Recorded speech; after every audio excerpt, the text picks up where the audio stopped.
Olá, seja muito bem-vindo a mais uma entrevista da FinTrender. E hoje eu estou aqui com o Nayan Hanashiro, que é Advisor e Coordenador de Projetos Estratégicos da LACchain, que é uma iniciativa do BitLab. Falamos sobre muita coisa aqui. A LACchain é uma iniciativa, uma blockchain que já está aí na chuva há um bom tempo, né? Tem vários projetos, mais de 120 projetos já feitos aí na América Latina, pouco menos no Brasil, mas muita coisa aí na América Espanhola. Né? Então, assim, muita coisa sendo feita e está agora com o Nayan aí para puxar o barco aí no Brasil e fazer muita coisa no Brasil também.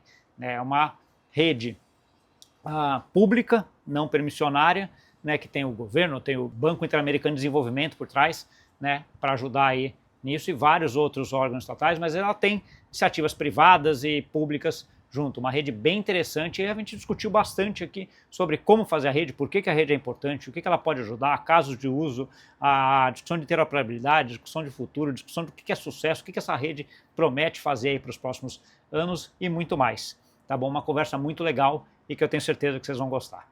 Tá bom? Então, com vocês, Nayan Hanashiro. Oi, Nayan, tudo bom? E aí, tudo bem, Tudo Gustavo? bom. Acho que antes, a primeira vez que você vem aqui, por incrível que pareça, né, que você já está nesse mundo de blockchain aí, eu já tenho te acompanhado há um tempão, mas é a primeira vez que você vem para cá. Acho que tem muita coisa para falar de tudo que você tem feito, da blockchain, de todos os processos e casos de uso que tem aí. Mas antes da gente começar com essa parte mais trabalho, vamos dizer assim, eu queria escutar um pouquinho do Nayan. Como é que você começou aí nessa parte de tecnologia? O que te levou para esse mundo aí de cripto barra blockchain?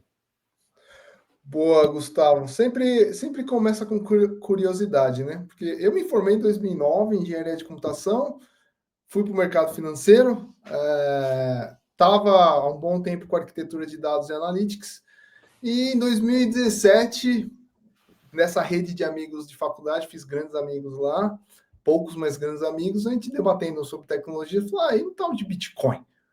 Famoso, né? E o tal de Bitcoin? E Em a gente começou. 2017 ele nem era tão famoso ainda, né? Já era meia dúzia de pessoas ainda.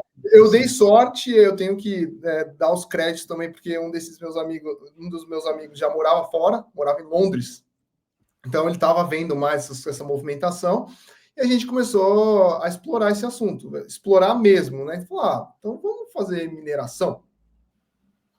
Aí, tá bom. Aí a gente começou a ver recurso, comprar placa-mãe, placa de vídeo, começar a montar. Quando foi ver, a gente tinha uma mineradora em Londres, que, né, energia cara pra caramba. Então, assim, começou desse jeito, totalmente exploratório, curiosidade. Só que aí eu gostei tanto quanto a Analytics, que eu já mexia na época, eu falei, será que eu consigo dar uma pivotada? Não estava procurando fazer essa pivotada, mas será que eu consigo pivotar? E quis o destino que a R3, que eu acho que a audiência aqui do seu canal deve conhecer quem é a R3, estava iniciando a operação no Brasil e na América Latina. E aí eu fui e me candidatei para uma das posições lá, não conhecia as pessoas que estavam lá, porque a gente já estava começando a contratar, e aí sim, aí oficialmente em 2018 eu comecei na minha carreira em blockchain, na R3, empresa global de software que desenvolve o Corda, open source na época, depois virou Corda Enterprise, então foi assim. E lá eu fiquei responsável por toda a parte de ecossistema e alianças estratégicas da R3 para a América Latina.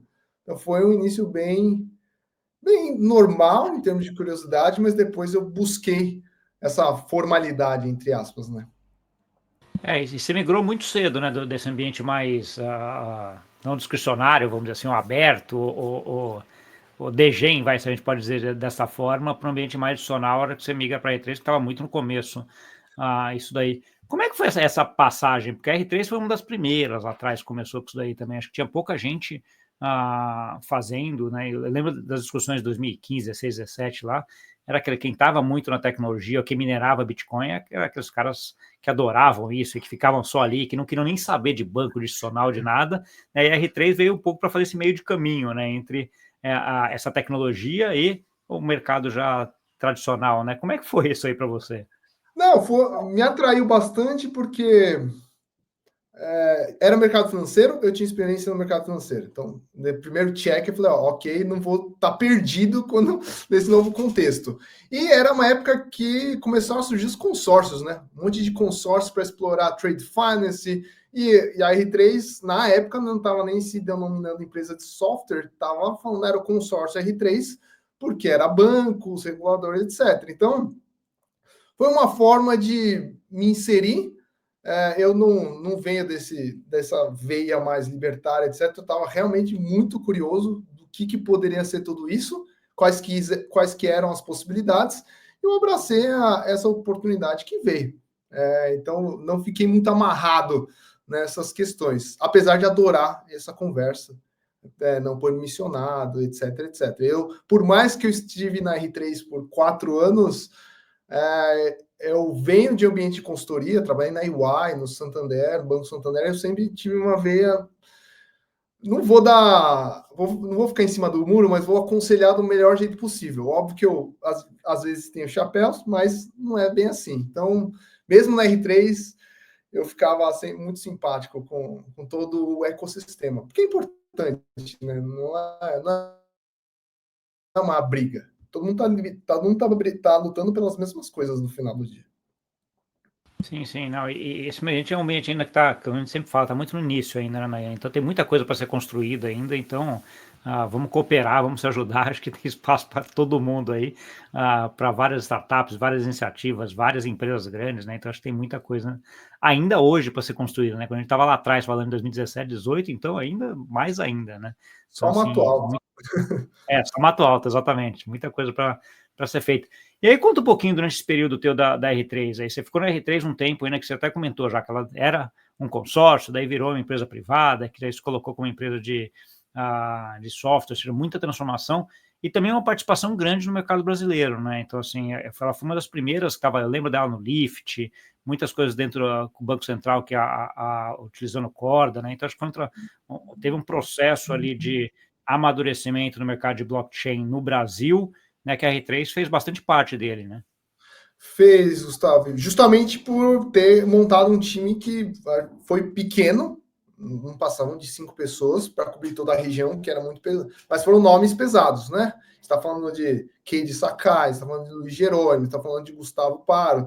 Então eram nomes que vieram de outras casas que carregaram um pouco esse networking e nos possibilitou avançar. Eu era um café com leite lá, Gustavo. Vamos ser bem sinceros aqui. Eu aprendi demais com esse pessoal, tanto a parte tecnológica quanto a parte do mercado financeiro, por mais que eu venha do mercado financeiro. Então, foi uma baita escola. Foi formação 360. Não foi só DLT, não foi só blockchain, foi realmente mercado financeiro brasileiro, como que a tecnologia, como que a gente poderia progredir. Por isso a gente estava tão envolvido em Lift, por isso que a gente mentorou muita gente. Então foi o kickstart aqui da R3, porque também se somaram instituições brasileiras, para o consórcio, inclusive, viraram sócias, né? A B3, Itaú, Bradesco, então diretamente a gente tinha relação com eles e abriu o mercado, né? Tinham essas duas dimensões aqui da R3 lá de 2018 até hoje, né? Mas até o período que esse time core ficou por lá. Entendi. E aí na R3 você já tinha contato com a América Latina, ou era mais Brasil? Não, eu comecei com o Brasil e depois assumi a América Latina. Então, toda a conversa que estava sendo feita aqui, a gente começou a levar para esse lugar, porque tinham membros do consórcio também em outros países, né? Banorte, lá no México, tinha o Peru, BCP. Então, a gente teve todo um trabalho do meu lado com o ecossistema de ativar startups, de ativar empresas de tecnologia locais, mesmo que seja a parceria era global Microsoft, mas o que a gente vai trabalhar na América Latina, no Peru, no México, na Colômbia, com DLT. Então, de um lado estava o Gustavo Paro, com parte mais relacionamento, e a parte de ecossistema e alianças com esses tipos de atores. Então, foi trabalho, foi muito diálogo com o regulador também, falar com o Banco Central, falar com a Superintendência Financeira, e foi mais uma parte muito de capacitação, né, Gustavo? Ainda qual a arte do possível isso daqui, né, na nossa região e mesmo global. Sim, isso acho que continua até hoje em determinados parâmetros, né? Obviamente, acho que o conhecimento aumentou bem de lá para cá, né? Acho que vocês ajudaram certamente nisso daí, mas ainda tem uma parte educacional muito grande ainda de testes, de ver o que dá para fazer, né? Mas, e aí, como é que foi essa transição? Depois da R3, já veio a LangChain logo em seguida? Como é que foi isso aí depois? Aí da R3, eu estava querendo pegar um projeto mesmo para fazer, fim a fim, e aí eu fui convidado para ir para a Bolsa OTC, na startup que tinha acabado de entrar no sandbox regulatório do Banco Central do Brasil para testar a tokenização de instrumentos financeiros, e aí me chamaram para ser CTO lá. Aí, convite irrecusável, era uma oportunidade muito grande de estar mais perto do regulador e participar ativamente. Então, desenhar arquitetura, desenhar aplicação, liderar o time de engenharia para implementar isso. Então, antes do Banco Interamericano de Desenvolvimento e a iniciativa LangChain, eu fiquei 2 anos como CTO da OTC. Entendi. Que é ainda, né? Acho que foi uma coisa bem legal que eles estavam comentando, de trazer um pouquinho dessa parte de tokenização, que é um negócio que estava começando ainda na época, né? Hoje em dia a gente se fala muito, meu livro até chama tokenização do dinheiro, então virou uma palavra aí que todo mundo hoje em dia já usa, mas naquela época, a gente está falando de 2, 3, 4 anos atrás, é um negócio que estava ainda muito começando, né? E você fazer parte de como é que você estrutura junto com um regulador, deve ter sido um negócio interessante, né?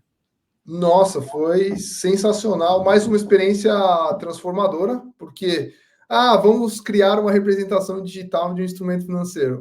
Parece fácil do ponto de vista tecnológico. Agora, mas eu posso fazer isso? Eu posso fracionar? Mas é regulação e arcabouço regulatório porque eu tenho que registrar um ativo. Mas como ficam as garantias desse instrumento financeiro? Todo esse tipo de pergunta fez parte do exercício, de como a gente desenhou isso, como que a gente ia fazer, qual eram nossos planos. Então foi muito, muito legal. Sim, me sinto privilegiado de poder participar, estar perto, conversar, escutar opinião, incorporar no nosso projeto, porque a OTC veio do Lift, tá? Passou no período do Lift e aí submeteu para o sandbox, pelo menos o primeiro ciclo do sandbox regulatório do Banco Central, não da CVM, porque a gente ia atacar instrumento financeiro, CCB, por exemplo. Então, foi fantástico. Entendi. E aí, como é que foi essa migração, então, do Banco Interamericano de Desenvolvimento, que, sei lá, é uma coisa que você nunca pensa que alguém que vai desenvolver alguma coisa em blockchain, né? Pelo menos a princípio, parece ser um banco muito mais focado em fomento e essas outras coisas, e não em tecnologia em si. Como é que foi esse approach? Como é que foi essa tua chegada lá? Legal. Para falar da minha chegada, tem que falar antes, né, dar os devidos créditos para a iniciativa, porque começou em 2019. Então, naquela época onde consórcio, iniciativa, dentro do BID Lab, para deixar claro, né, o BID Lab é o braço de inovação e de venture capital do Banco Interamericano de Desenvolvimento. Então, é o lugar onde se exploram possibilidades, tecnologias emergentes e seguindo a missão do BID, que é transformar vidas na América Latina e no Caribe. Então, são projetos de impacto. Então, naquela época dessa tendência de alianças e consórcios, inspirado também no consórcio da Alastria, na Espanha, surgiu a ideia de criar uma iniciativa, uma aliança regional, mas também global, para impulsionar a adoção da tecnologia blockchain na América Latina e Caribe. Então, essa foi a fagulha para montar esse projeto e aí sim aprovar internamente e iniciar essa operação que deu lugar a essa aliança que juntou todo mundo. Venham, vamos discutir o que é possível ser feito. Só que também é uma aliança, é um consórcio, assim como foi o caminho da R3, em que ela ficou escutando o feedback no mercado dos bancos, falando, olha, então, mas esse protocolo não serve, isso daqui assim, assado, e aí decidiu desenvolver um protocolo. A LangChain não desenvolveu um protocolo, mas entendeu que precisava de uma infraestrutura pronta para testar a visão e os casos de uso, tanto do setor público e privado, que se juntaram a essa iniciativa. E aí sim teve a decisão de criar a rede, de fato. Então, não é só uma aliança, tudo faremos pela vitória, mas uma infraestrutura de fato. E aí essa decisão foi chave, né? Porque quem ia gerenciar essa infraestrutura, Gustavo? BID vai gerenciar a infraestrutura DLT? Então, teve uma decisão crucial onde, bom, o BID Lab não vai gerenciar uma infraestrutura, alguém especialista precisa gerenciar. E aí teve eu costumo chamar de spin-off, onde foi criada uma fundação para gerenciar a rede. Apartada do BID Lab, que se chama hoje LACNet, é uma fundação sem fins lucrativos que fica em Montevidéu, no Uruguai. Ela tem os seus shareholders, mas o mais importante é que ela é uma organização sem fins lucrativos, porque ela brinda serviços operativos de orquestração dessa rede. Os nós validadores, etc, etc. O upgrade dos protocolos, inclusive o roadmap de tecnologia dessa rede. Então, teve um caminho de 2019 até hoje de 6 anos que é impressionante, porque nesse período ainda criou-se essa infraestrutura, criou-se essa rede, atraiu startups, setor público, então tem mais de 120 soluções rodando na rede. E aí, na época da R3, justamente nesse período de avaliação, o que eles iam fazer da aliança, eu, como R3, já conhecia a Lactin.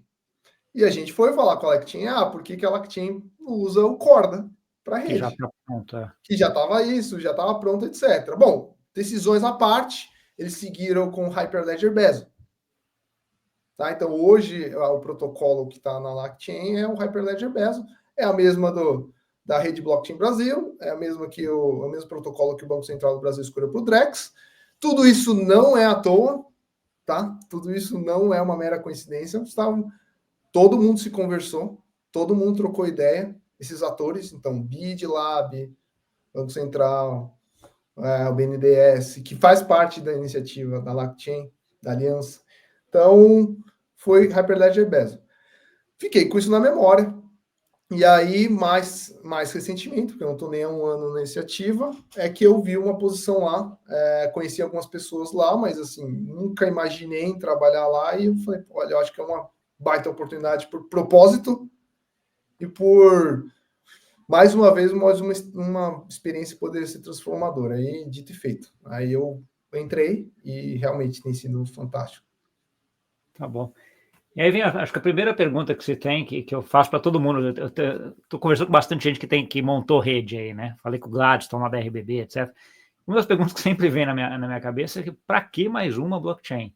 Né? A gente já tem o RBB, o Drex ainda não está funcionando, ainda está em piloto, ok, mas vai vir aí. Você tem inúmeras outras públicas, outras permissionárias, então assim, uma imensidão de blockchain.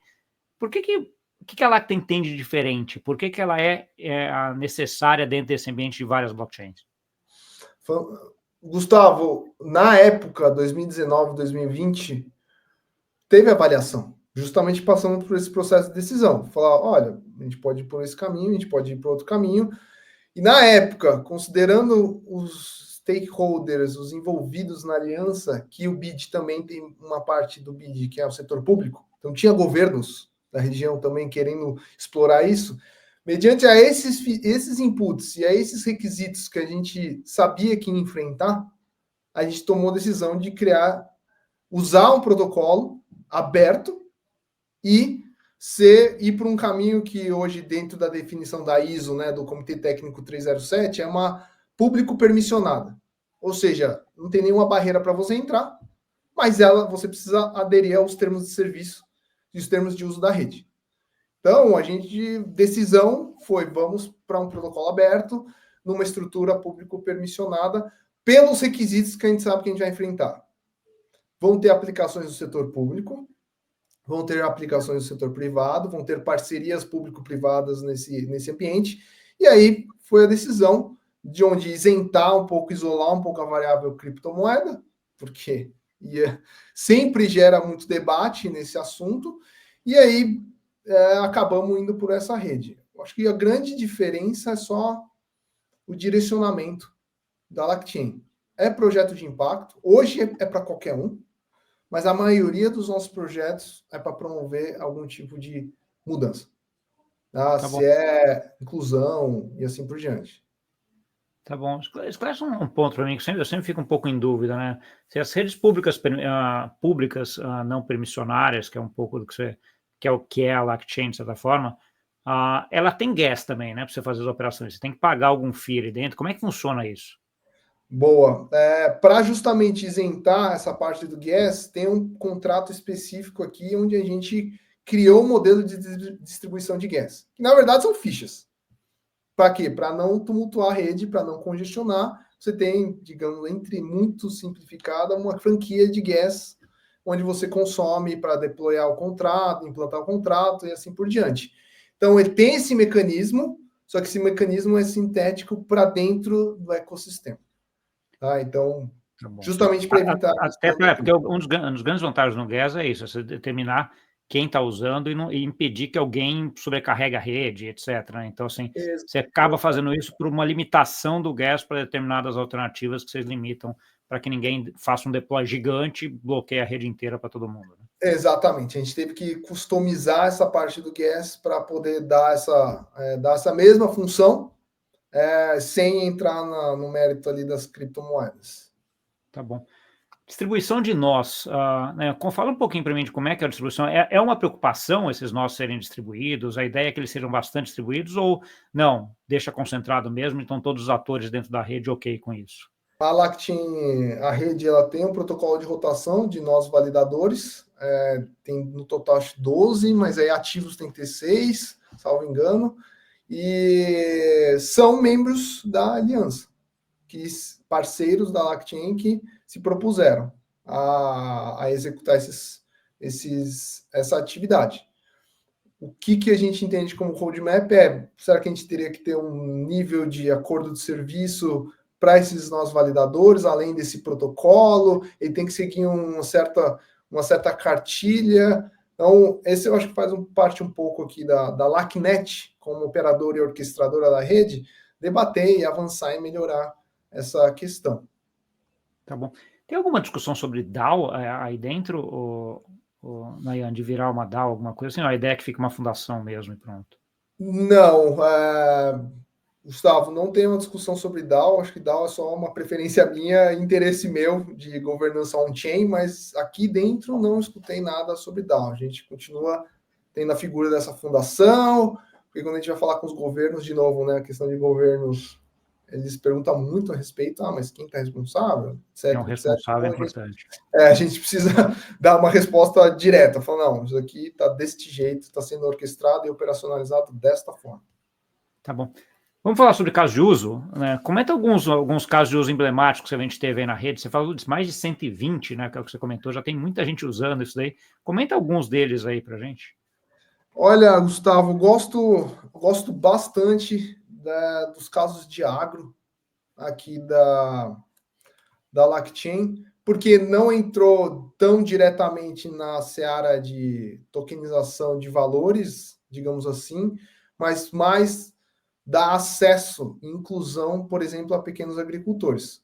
Então, a gente está falando de identidade, processo de onboarding, processo de gestão de uma carteira digital, que foi facilitado não só pela tecnologia Web3 ou o stack de tecnologias Web3, mas também pela visão dos nossos aliados. Eu sempre reforço isso todas as vezes que eu falo, que não é só o stack aqui, mas é quem está lá sentindo a dor, quem vê aquilo todos os dias entende que o pequeno agricultor que está no interior do Peru, que precisa ter uma identidade, acessar produtos financeiros, mas ele mal tem um smartphone. Como que você vai fazer isso? Como você vai trazer inclusão para esse tipo de pessoa? Só quem está lá para saber que, olha, eu vou criar uma interface de voz em que ele vai ligar no número, eu vou ter uma URA que vou autenticar ele por um algoritmo de voz e ele vai poder fazer transações autenticando com a voz dele. E aí eu vou conseguir dar os certificados que ele precisa de produção e dependendo do ecossistema, como está conectado, esse exemplo que eu estou mencionando no interior do Peru, com produção de abacate, ele vai conseguir vender a produção dele, ele vai conseguir receber nesse ambiente que sim, já foi tokenizado, então tem uma representação de fiat currency nesse ambiente, ele pode, com o dinheiro que ele já vendeu, ele já comprar insumos, porque o ecossistema está. Então, já tem um provedor de insumos agrícolas que ele já pode usar e comprar. Isso tudo, potencialmente, através da interface de voz. Óbvio que tem aplicação móvel, mas essa sensibilidade da experiência, a experiência de trazer isso, não é a LangChain, o BidLab que vai trazer. A gente só está sendo um agente de conexão e um habilitador do que é possível ser feito. Então, esse é um exemplo fantástico na parte de agro. Para pequeno agricultor, a gente tem um outro exemplo no Caribe, que foi tokenizado toda a cadeia de valor de açúcar no Belize. Então, aí tu conectou banco também, aí conectou os grandes produtores de cana e o pequeno agricultor. Então, desde a rastreabilidade da colheita até o processamento, até a comercialização, o refinamento, todo esse ecossistema conectado, dando serviço financeiro também para esse pequeno agricultor nesse ecossistema que foi criado. É fantástico. É fantástico. Eu via isso na R3, a necessidade de criar ecossistemas. Não faz sentido não ter ecossistemas, só que a dificuldade, se realmente ter o engajamento político, a vontade de querer fazer. E aí eu destaco, talvez é uma fortaleza indireta da LangChain, porque ela está montada sobre um agente multilateral, onde é a responsabilidade dele promover o diálogo, promover a inclusão. Aqui dentro tem divisões público-privada e de inovação. Então, tem contatos para todos os lados. Inclusive, os exemplos que eu mencionei foi envolvendo essas 3 áreas dentro do grupo. É o BidInvest, que é a parte privada, é a parte pública lidando com o setor público, e o BidLab com a tecnologia e a inovação. Então, é difícil você ter uma rede que tenha esse tipo de respaldo e rede e capilaridade que tem um grupo como o BID. Então, realmente reconheço, tem seu trabalho, porque é burocrático, é um banco de fomento, mas também tem os seus benefícios, né? Sim. Algum projeto de renda básica universal dentro da LangChain? Ou, né? Não, renda básica, não, Gustavo. Tem bastante coisa de emprego e capacitação. Então, há agências de capacitação do governo certificando horas para poder melhorar a qualidade e empregabilidade do cidadão. Tá? Então, também é uma carteira digital, onde vai ter os certificados dele, de quantas horas ele cumpriu, etc. Mas no lado de renda universal não tem. Mas é uma boa ideia. Não, porque como tem bastante órgão público envolvido, né, eu tenho visto recentemente várias prefeituras, no Brasil principalmente, né, onde eu acabo acompanhando e vendo mais, entrando com projetos já tem há muito tempo, né, tem Maricá que já tem há muito tempo lá, não tem nada de blockchain, né, mas que tem uma situação, um token dele interno lá no sistema dele que ele faz. Recife soltou um token recentemente também que não tem blockchain, mas porque para mim faz muito sentido essa parte de tracking e renda básica universal você colocar numa plataforma de blockchain, ainda mais quando a gente está falando de uma blockchain que tem sponsors públicos, né? Como é o caso da LangChain. Você citou um ponto sobre identidade. Identidade, para mim, acho que é um dos grandes pontos que a gente fala pouco em blockchain, mas tem um poder muito grande de ajudar muita gente, né? Então, assim, como é que você vê essa parte de identidade dentro de blockchain? Você citou um dos casos que você citou aqui, é exatamente isso, né? Que é o cara se validando pelo telefone lá para ter a identidade dele, com isso ele consegue fazer várias operações. Como é que você vê isso se desenvolvendo para frente? Você acha que é um dos grandes casos de sucesso que a gente vai ter em blockchain, é a identidade? Olha, para ele ter sucesso, e aí eu até compartilho as experiências que a gente está vivendo hoje em um dos projetos nossos, que chama FinWeb 3, é a necessidade de ter um PKD, um Trust List, um registro de confiança dentro dessa rede. Porque o compromisso, por exemplo, desse piloto eu vou prover credenciais ou identidade, mas eu preciso ter validade legal.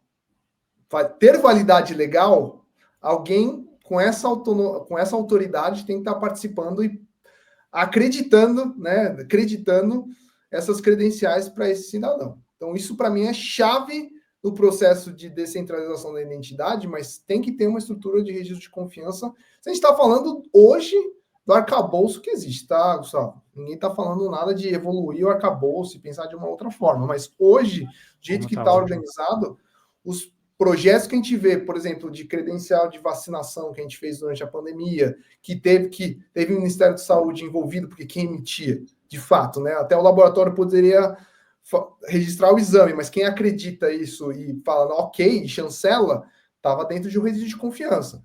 Mesma estrutura de diploma, que a gente fez também no Peru.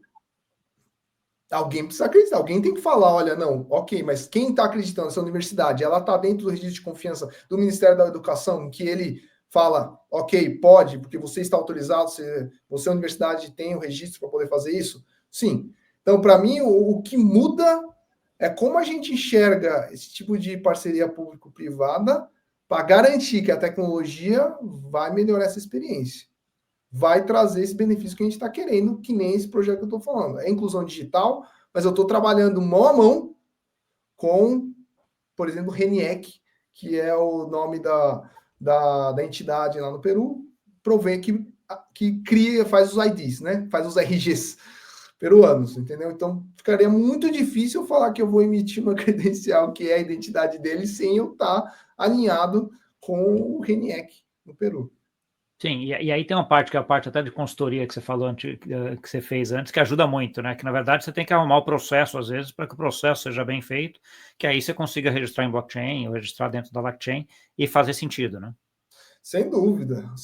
Essa parte de consultoria técnica, assessoria técnica, faz parte do escopo da LACchain, né? Que é assessorar essas entidades que querem vir e direcionar essa transformação digital utilizando o Web3, te ajuda tudo, tá? O desenho, arquitetura, e aí sim, vamos executar?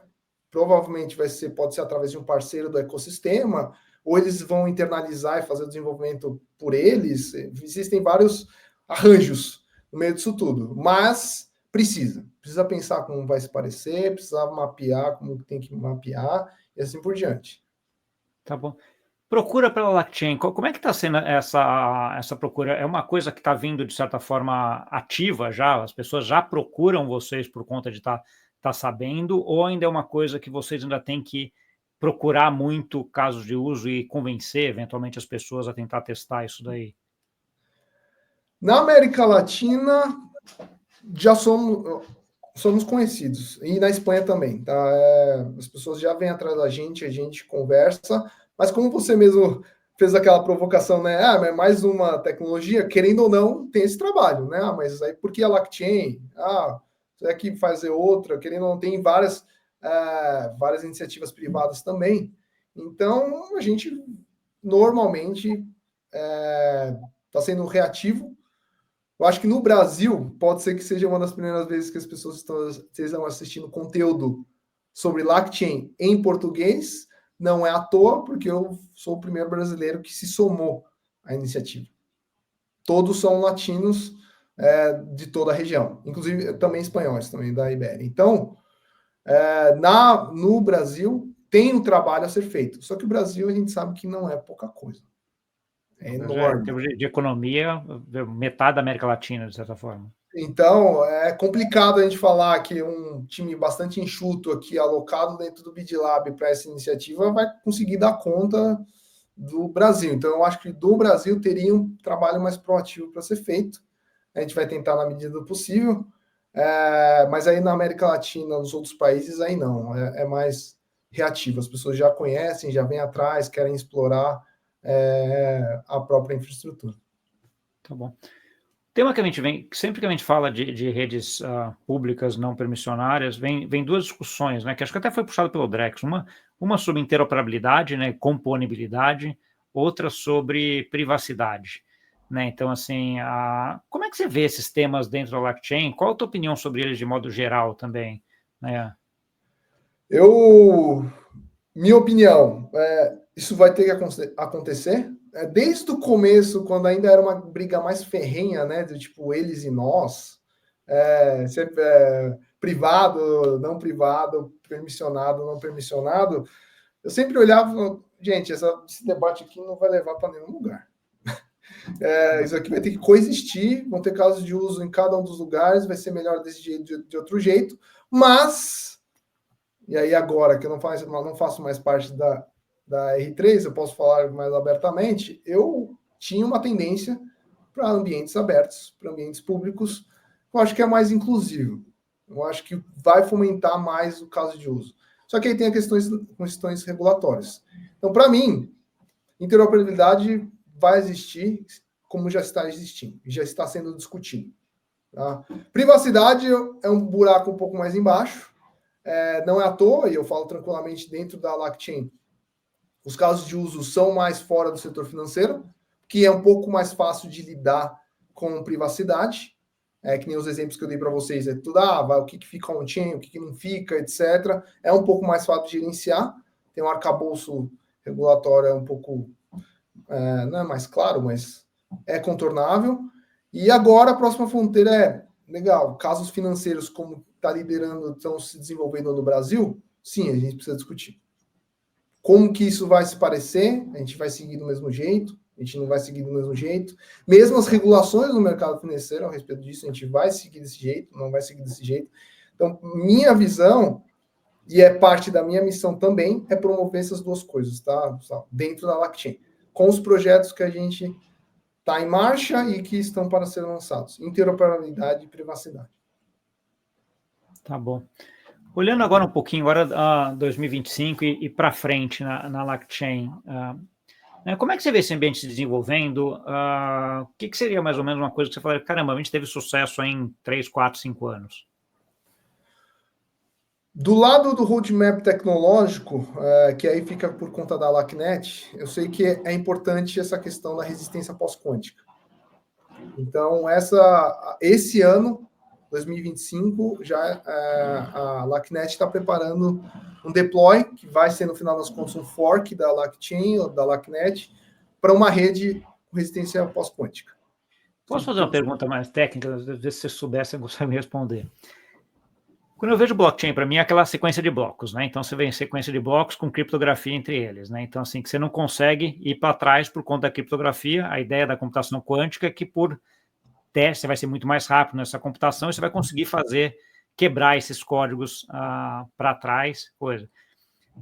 Não seria uma resistência pós-quântica, não seria só a partir de determinado momento você colocar uma criptografia mais complexa ou uma criptografia quântica e por isso só já não quebraria esses 1, 2, 3 blocos aqui e o resto já estaria garantido, ou não é dessa forma? Você sabe como é que funciona isso?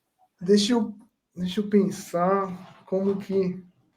Porque eu acho que isso daqui vale só uma conversa só disso, viu, Gustavo? Porque... Eu acho que é mais complexo, mas eu sempre fiquei com essa dúvida, né? Porque eu sempre olhei e falei assim, é um bloco depois do outro. Então, assim, a ideia é que você não consegue quebrar os blocos para trás, né? Porque você precisa de capacidade computacional muito grande para quebrar. A computação quântica quebra. Mas se eu colocar uma criptografia quântica 2 blocos para frente, pronto, ele já não quebra esse, não quebrando esse, não quebra mais ninguém para trás, né? Mas também tem a questão das chaves, né? Não é só a conexão deles, mas também a criptografia da geração das chaves, que aí, por computação quântica, você também consegue quebrar. E aí, meu amigo... você consegue pegar a chave privada de todo mundo. Também. Então, no final... que consegue descobrir a chave pública e privada de todo mundo. O que está sendo discutido é qual algoritmo quântico a gente vai implementar, não só no encadeamento, mas principalmente na gestão dessas chaves, na assinatura das transações. Então, olha, eu olho o eu foquei só na geração de bloco, mas não é, o problema é bem maior. Tem razão. Não, a gente está falando daquele SHA-256, cara, isso aí com quântica é café com leite, né?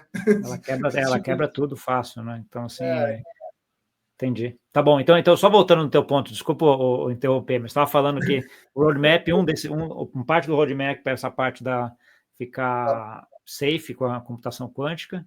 Isso, e aí do meu lado, que é mais o meu arcabouço, a gente tem projetos estratégicos. A gente tem um projeto que eu já comentei aqui de inclusão financeira, que chama FinWeb 3. Então aqui é a gente provar que é possível dar inclusão financeira e gerir identidade digital com validade legal, só que isso não depende de quesitos técnicos, isso depende muito mais de articulação política do projeto. Tem um projeto agro, que um dos exemplos que eu mencionei também agora há pouco, de credenciais verificáveis para pequenos agricultores, que chama AgroWeb 3.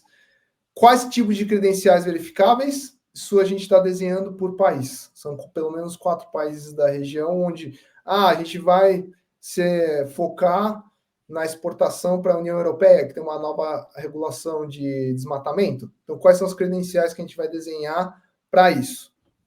Quais são os padrões que a gente vai propor para isso? Porque não adianta simplesmente eu criar credencial e não propor um padrão. E por isso que a gente faz um trabalho muito perto com a ISO, de especificação técnica aberta e assim por diante. E o último, que é um projeto e até super novo, foi aprovado recentemente, Gustavo, é um projeto regional de CBDCs. Tá? Então, justamente promover essa discussão na região, porque alguns estão mais avançados, muito avançados, que nem o Banco Central do Brasil, e outros que estão explorando, alguns já divulgaram papers, outros fizeram algumas consultas públicas, mas a gente precisa de um push em toda a região para avançar nisso, né? Porque, querendo ou não, quem está mais à frente é só o Banco Central do Brasil. Os outros ainda é tudo... Estão bem atrás. E é curioso você comentar isso, porque eu fui durante o ano passado, aí o Brasil foi líder do G20, e eu fui dentro do comitê de regulação do G20, o líder para a discussão de CBDCs lá. É impressionante como... E aí, falando de mundo, né? A G20 era o mundo inteiro. Essa discussão de CBDC está muito diferente em vários países, né? Então, assim, e acho que você citou um ponto, quando a gente fala de América Latina, eu, pelo menos, obviamente, acabo acompanhando mais, mas escuto muito mais de Brasil, só o restante bem ao largo dessa discussão, né? É bem por aí mesmo, né? Exatamente. A gente que vai criar uma testnet para fazer um piloto. E aí, depende, como a gente não posso compartilhar quem são os confirmados, os participantes do projeto, mas a ideia é, a gente vai testar a interoperabilidade, a gente vai testar a privacidade. Então, é um caminho semelhante com o que o Banco Central está trilhando, aqui promovendo a integração regional. A gente trazer essa discussão para um panorama de mais países, né? Então, ser muito legal. Então, sucesso para mim no final desses 3, 4 anos, tem esses 4 projetos que têm durações entre 1 a 4 anos, em que podemos sair com grandes transformações. Se é estimular o debate, se é de fato ter uma testnet validada, por exemplo, as CBDCs, se a gente tem mais casos de uso e mais padrões para pequenos agricultores, então ajudar o pequeno agricultor da região, e inclusão financeira, falando de fato da gestão de identidade digital com validade legal. Mas tudo isso depende de forças não tecnológicas, mas o papel nosso é promover esse diálogo. Sim, alinhamento, etc. E que é o grande poder de disrupção, né? Que é à medida que você tem uma tecnologia que consegue alinhar todas as regras e leis de determinada legislação e que você consiga efetivamente fazer a transformação, né? Porque senão fica a discussão tecnologia por tecnologia, lei do outro lado e regra do outro lado, e o negócio não se conversa. Então, a ideia é que você junte isso, né? Exato. Tá bom. Daí, a inovação nesse mundo de blockchain, né? Esses últimos meses ou semestres, a gente tem visto muita coisa de memecoin, Bitcoin, a rede Bitcoin começando a ter utilidade aí com runes e toda a parte disso, ou seja, a Solana, que quase morreu ano passado, e hoje é uma das principais redes em termos de movimentação. Você acompanha esse mercado também? Como é que você está vendo essa inovação, essa coisa na margem do desenvolvimento de blockchain, que, na minha opinião, é o que em alguns anos ou algum tempo acaba sendo um pedaço, né, se tiverem sucesso, incorporados dentro de redes permissionárias ou desse mercado mais regulado? Gustavo, não dá para ficar alheio às mudanças políticas que aconteceram ultimamente. Então... Também o Trump emitindo memecoin, né? Exato. Então, a gente não vai ficar alheio a falar, não, segue do mesmo. Não segue do mesmo. As coisas vão ter um impacto, e se fosse para apostar o que seria o ano disso daqui, é o ano de stablecoin. É o ano dessa lacuna que existe entre a discussão regulatória de CBDCs e agora o nitro que foi injetado no setor privado, por exemplo, de stablecoins. Assim, vai ganhar uma aceleração absurda. Eu já vinha sentido no final do ano passado, mas agora com essa mudança, esse contexto político, acho que cripto, stablecoins, assim, essa inovação vai dar um salto absurdo. E eu acho que mais importante, Gustavo, é a adoção, né? Eu acho que aqui no seu canal, a palavra adoção foi repetida N vezes, mas dessa vez o negócio vai vir forte. Chegou a hora do negócio escalar e das pessoas começarem a ver os casos, a utilizar mesmo o negócio, né? Toda a movimentação lá na Casa Branca de criar um time de digital asset, de proibir CBDC, tudo isso gera um efeito colateral monstruoso. Monstruoso. A gente sabe como que é o direcionamento no geral dos Estados Unidos, né, pró-mercado privado, etc. Nada contra isso, mas dessa vez o negócio foi, acho que é turnkey, o negócio vai mudar. Vai embora, né? E acho que você citou um ponto também, que é uma discussão que eu tive até com o Razinho, com o Caio Vicentino, semana passada, sobre o CBDC e sobre o Banco Central dos Estados Unidos bloquear, não vai fazer, e dizer que não vai fazer nada em relação a isso. Eu tenho uma visão muito particular que o CBDC não é um token, é uma infraestrutura.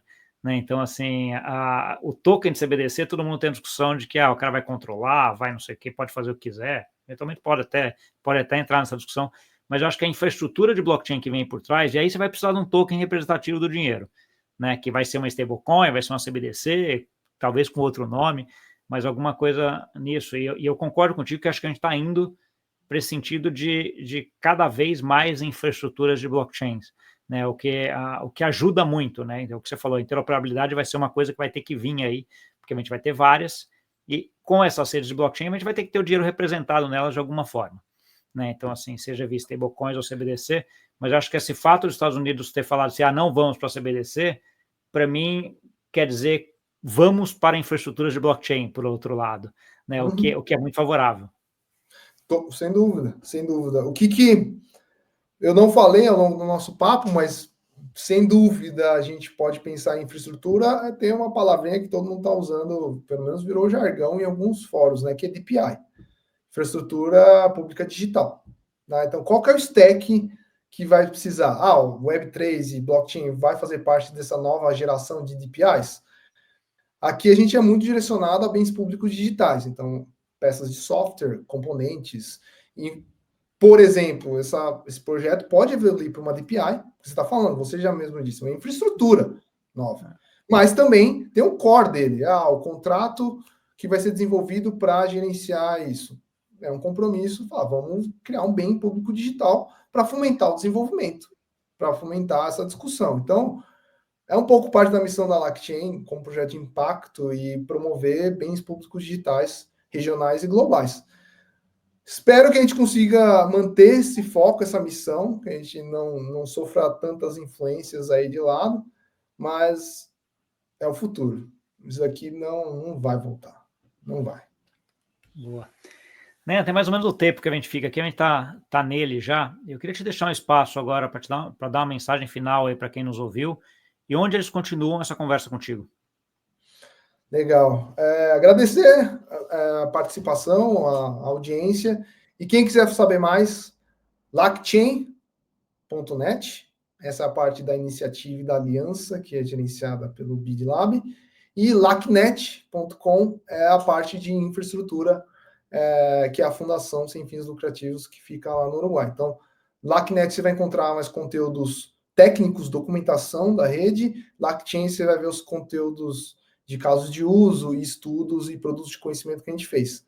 Eu não sou muito ativo nas redes sociais, mas meu perfil é bem atualizado. Quando tem informações importantes, como vagas ou projetos novos acontecendo, open calls, eu costumo atualizar meu perfil no LinkedIn, na Ian Hanashiro, e no X, também é na Ian HB. Então, todos convidados a continuar esse diálogo. A gente está falando mais de América Latina, já a gente conversou ao longo desse debate, mas agora também, por ter um brasileiro aqui, por ter todo um espaço para conversa no Brasil, não há como fechar essa porta. Tá bom. Do meu lado, muito obrigado por ter topado vir bater esse papo aqui comigo, né? Foi, acho que, muito legal aprender um pouquinho sobre toda a tua história, a história da LacChain aí, com esse foco agora ainda mais no Brasil, que vai ser legal. Acho que a gente vai provavelmente ouvir cada vez mais falar da LacChain e eu espero que daqui a pouco você volte aqui para contar mais novidade ainda sobre tudo que você está fazendo aí. Obrigado. Vamos sim, vamos sim. Legal. Se você chegou até aqui, é porque deve ter gostado desse episódio. Então não esquece de deixar o like, compartilhar com aquele amigo e amigo que gosta desse assunto e até a semana que vem. Tchau, tchau.